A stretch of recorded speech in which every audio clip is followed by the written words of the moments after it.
안녕하세요. 저 장창원입니다. 저는 날마다 성경을 날마다 읽거든요. 이게 성경을 읽으니까 물론 자본주의 사회에서 돈도 벌어야 되고 명예도 얻어야 되고 또 해야 될 일도 많잖아요. 근데 그런 걸 하는데도 마음이 공허해요, 사실. 돈을 벌어도 공허하더라고요, 이게. 그러니까 돈이 마음속에는 못 들어오더라고요. 돈을 벌으면 벌었다는 생각은 들어오는데 돈은 못 들어오잖아요. 돈을 먹을 수 있는 것도 아니고요. 이 마음의 공허함은, 쓸쓸함은 그 사막의 그 황량함처럼 쫙 불어오는데 외로워요. 사람을 만나도 외로워요. 사람 속에 있는데 사람이 그리워요. 그래서 저는 성경을 읽어요.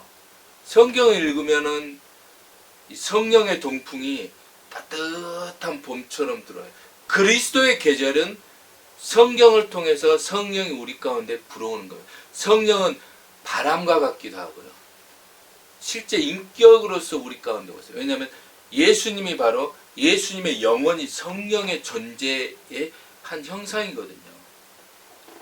저는 오늘도 요한복음 15장을 읽고 이렇게 많이 읽어요. 저는 돈도 많이 벌고 싶잖아요.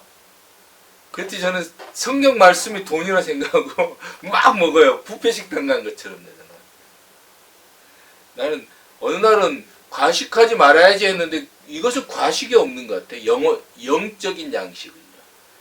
예수님께서 마태복음 4장에도 보면은 하나님의 말씀을 과식하지 말라 그런 거 없었거든요. 오직 하나님의 말씀으로만 산다 그랬어요. 3번 다. 그래서 이 말씀을 읽고 또 읽어도 좋은 것 같습니다. 예수님께서 요한복음에서도 그렇고요. 마태복음, 마가복음, 누가복음에서 이야기하신 것 중에 가장 중요한 것 중에 하나가요. 그리스도와 적그리스도입니다. 그리스도와 적그리스도. 그러니까 이것으로 이론이 많이 나왔는데 그런 것조차도 다 중요한 게 아니에요. 적그리스도가 누구냐 그거 중요한 거 아니에요. 성경은 너무 몰라서 그런 거예요. 적그리스도가 누구다 하면서 사람을 비난하면 안 돼요. 이거 적그리스도는 한 사람이 아니고요. 적그리스도들이 많아요. 그리스도를 반대하는 자들을 말하는 거예요. 헤롯 왕, 가룟 유다 이런 사람들이 다 적그리스도의 밑에 도구로 쓰인 거예요. 가룟 유다도 그렇고요. 그러니까 그 한 사람을 지칭하는 거 아닙니다. 그리고 적그리스도가 나타났으면 그 적그리스도를 없앤다고 해서 이 세상이 천국이 되는 게 아니고요. 누군가가 적그리스도처럼 보인다 그러면 그 사람을 위해서 기도를 해줘야 됩니다. 성경은 그걸 말하고 있어요. 원수를 사랑하라 했잖아요. 적그리스도는 그리스도의 원수거든요. 원수를 사랑하라 이거예요. 이 시대의 가장 큰 적그리스도는 로마 황제였어요. 그래서 로마 황제를 위해서 예수님은 기도하고 이 네로 황제를 위해서도 이 바울은 기도를 했어요. 그렇게 막 저주하지 않았어요. 그 한 사람을 위해서는 슬픔으로 기도를 한 거예요. 그것을 잃어버리면 간과하면 안 됩니다. 그래서 이 요한복음에 보면요, 2가지 그 가장 큰 죄인이 나와요. 거기에 누구냐면요, 그 가룟 유다. 가룟 유다가 마귀가 돼갖고 예수를 팔아버린단 말이에요. 근데 또 죄인이 또 나와요. 그 죄인이 누구냐면 베드로예요. 베드로는 부인을 해요. 그러니까 큰 죄가 있고 작은 죄가 있는데 다 같은 죄예요. 그 두 죄인, 큰 죄인 가룟 유다와 작은 죄인 베드로를 위해서 예수님이 세족식을 해주시고 떡까지 다 줍니다. 그리고 떡을 줬다는 게 뭐냐면, 떡을 줬다는 게 15장 13절입니다. 이것은 너무너무 중요한 겁니다.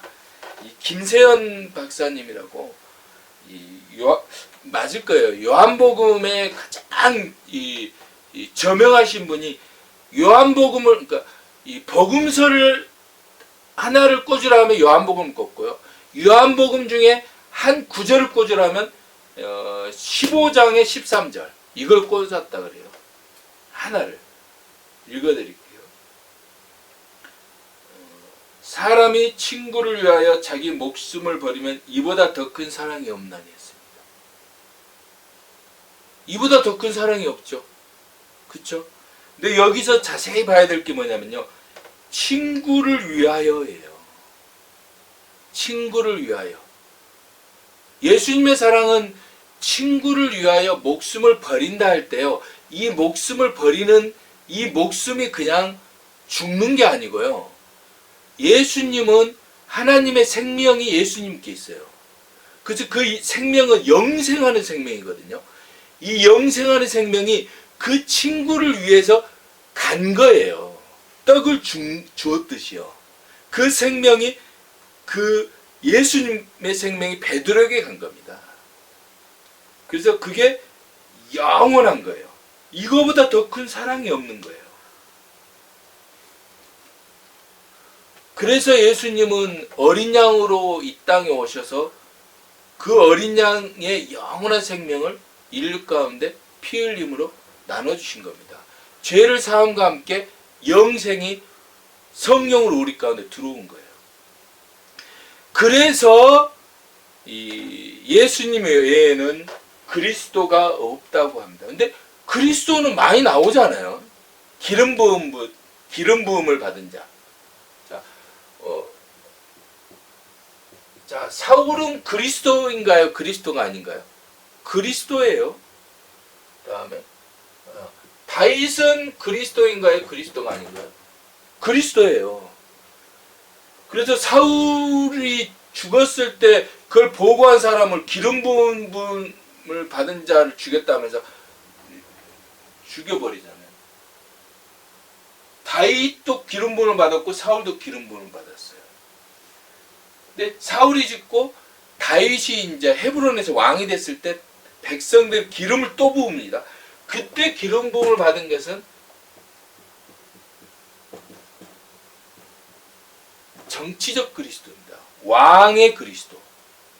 그러니까 이 사무엘이 기름을 부었을 때는 그때는 무슨 그리스도입니까? 선지자적 그리스도입니다. 선지자적.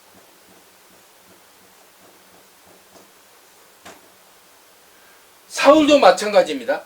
선지자적 그리스도였습니다. 그러니까 예언을 했어요. 그리고 백성이 왕을 삼죠. 그래서 정치적 그리스도가 됐습니다. 정치적 그리스도는 다른 말로 왕이죠. 왕. 다스림의 왕. 왕의 그리스도입니다. 예수님은 이 두 가지로 다 왔죠.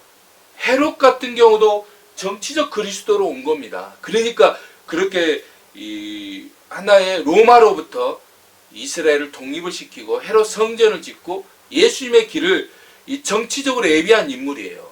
세례 요한은 종교적으로 예수님의 길을 예비한 인물이고요. 모든 각 사람들이 빌라도도 예수님의 길을 예비하기 위해서 로마에서 총독으로 파견이 됐던 거예요. 근데 사람이 오해하다 보니까 그러한 더 큰 어떤 모형들이 어그러진 것일 뿐이지 예수님의 근본 사역은 깨진 것이 하나도 없습니다. 이 두 가지, 예수님은 정치적 그리스도이면서 선지자적 그리스도인데 예수님의 근본적인 그리스도는 이 두 가지가 아니에요. 두 가지도 있고요. 근본적인 그리스도는 마태복음에 나와 있습니다. 21장 읽어드릴게요. 아들을 낳으리니 이름을 예수라 하라. 이는 그가 자기 백성을 그들의 죄에서 구원할 자입니다. 그들의 죄에서 구원할 자라고요. 로마 식민지에서 해방할 자가 아니고요. 그것은 이제 왕의 그리스도인데 예수님이 이 땅에 오신 근원적인 목적은 첫 번째 목적이라 이거예요. 이런 건 이제 두 번째, 세 번째 목적이고요. 첫 번째 목적은 뭐냐면요. 그 백성을 죄에서 구원할 자이십니다. 그러니까 구원주라는 것은 죄에서 구원할 자이십니다. 이것이 요한복음에서는 요한복음 1장에 나와 있습니다. 요한복음 1장. 1장 29절. 이런 건 예언해야 돼. 요한복음 1장 29절. 그리고 아까 좀 전에 이야기했던 거 있죠. 마태복음은 1장 21절. 예, 마태복음은 1장 21절. 이 두 가지 너무너무 중요합니다. 자, 세상 죄를 지고 가는 하나님의 어린 양이라 했습니다. 어린 양. 이 어린 양이 바로 그 옛날 이제 아사살 이 양이라고 있어요. 아사셀 양. 하여튼 그 양이 있어요. 이 대속제물이 되는 양이 있는데 그 양은 버려짐을 당했어요. 그래서 죽어야 되는 거예요. 그래서 예수님이 유대 광야로 내몰리듯이, 그리고 십자가에서 내몰리듯이 버려짐을 당한 겁니다. 그리고 죽어야 돼요. 피 흘림이 없으면 속죄가 안 되거든요. 그래서 이 구원주, 백성의 죄를 대속하기 위해서 구원주로 오셨다는 것은 죽임을 당하기 위해서 오셨다는 거예요. 십자가에서요. 그래서 이것은 너무너무 중요한, 예수님께서 그래서 예수님 외에는 그리스도가 없다고 한 것은 이 그리스도를 말한 거예요. 대속적 그리스도는 예수님 외에는 없습니다. 죄를 사하는 거예요. 왜냐하면 자신이 죽어야 되거든요. 그리고 죽은 데 있어서는 하나님의 어린 양으로서 죽어야 돼요. 하나님의 독생자로서 죽어야지 그냥 사람이 죽는다 해서 그게 죄가 사해지지 않아요. 영원한 죄는요. 그래서 하나님의 독생자이신 예수님이 이 땅에 육신으로 오셔가지고 사람의 모양으로 죽기까지 복종하시면서 십자가에서 죽으심으로 우리의 죄를 그 안에 품으시고 무덤에 묻히셔서 우리와 함께 무덤에서 부활하신 겁니다. 무덤에서 부활하실 때 그 육체가 영혼으로 부활하시고 거기에 세마포와 이 머리 싹에 있죠. 그건 그대로 놔둔 거예요. 그게 바로 율법의 죄입니다. 율법은 죄를 생각나게 한다 했습니다. 법은 우리의 죄를 생각나게 하고 우리의 죄를 심히 죄되게 하거든요. 그래서 율법의 그림자로서 세마포, 예수님을 덮었던 세마포와 이 머리싸개는 우리의 번뇌와 증오와 믿음과 모든 허물은 그 무덤 속에 거기에 묻혀있고 그대로 남아있는 겁니다. 그래서 우리는 예수님을 믿음으로 말미암아 우리의 이 죄성이 그 무덤 속에 묻어놓고 예수님과 함께 부활의 영체로서 덧입을 것을 믿게 되는 겁니다. 이게 바로 요한복음의 가장 아름다운 신학이에요. 저는 제가 죄인이라는 것을 고백하게 됐어요. 죄인이에요. 진짜 나 양심적인 죄인입니다. 저 솔직히요. 혼자 있을 때요, 별의 짓 다 해요. 어느 날 제가 깨달았어요. 난 죄인이다. 어느 날 내가 막 도덕적인 그 의를 행해도 죄인이에요. 내 안에 그 죄가 스물스물 올라오는 걸 내가 발견하게 됐어요. 사람은 하늘에 하나님의 형상과 모양을 따라 지어졌을지라도 이것은 흙덩이라서 죄성이 올라오게 돼 있어요. 그래서 우리가 하나님의 형상과 모양을 따라 지어졌다는 건 예수님을 통해 보여진 바 된 것이 바로 십자가입니다. 그건 사랑이에요.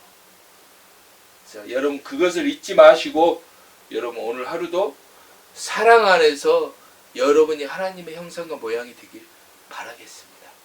그래서 요한신학 15장 13절 그 암기해 놓으셔야 됩니다.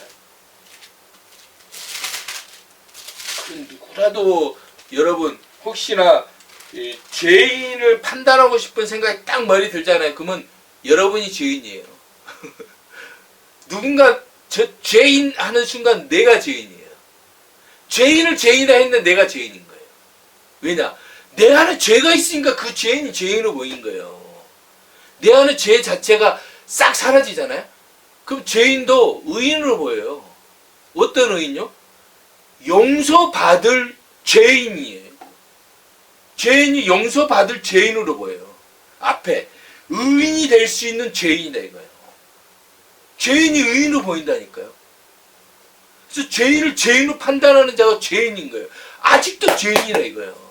그래서 어떤 세상의 어떤 죄인, 뭐 그런 별의별 사람 많잖아요. 그 사람을 이제 용서를 해. 김정인이 죄인으로 보입니까? 저 그런 마음은 그렇게 들거든. 근데 용서해 줘서 구원받을 죄인으로 나는 보여요. 사실 멸망받을 죄인이 아니고요. 나는 그렇게 보게 해달라고 기도를 하고 있어요. 이것이 잘못됐나요?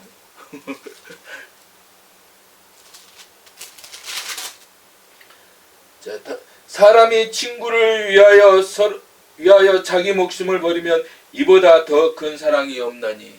스데반을 죽는데 내어준 사도 바울, 살인자 사도 바울도 예수님께서 그 생명을 나눠주셨습니다. 이보다 더한 사랑이 어디 있습니까?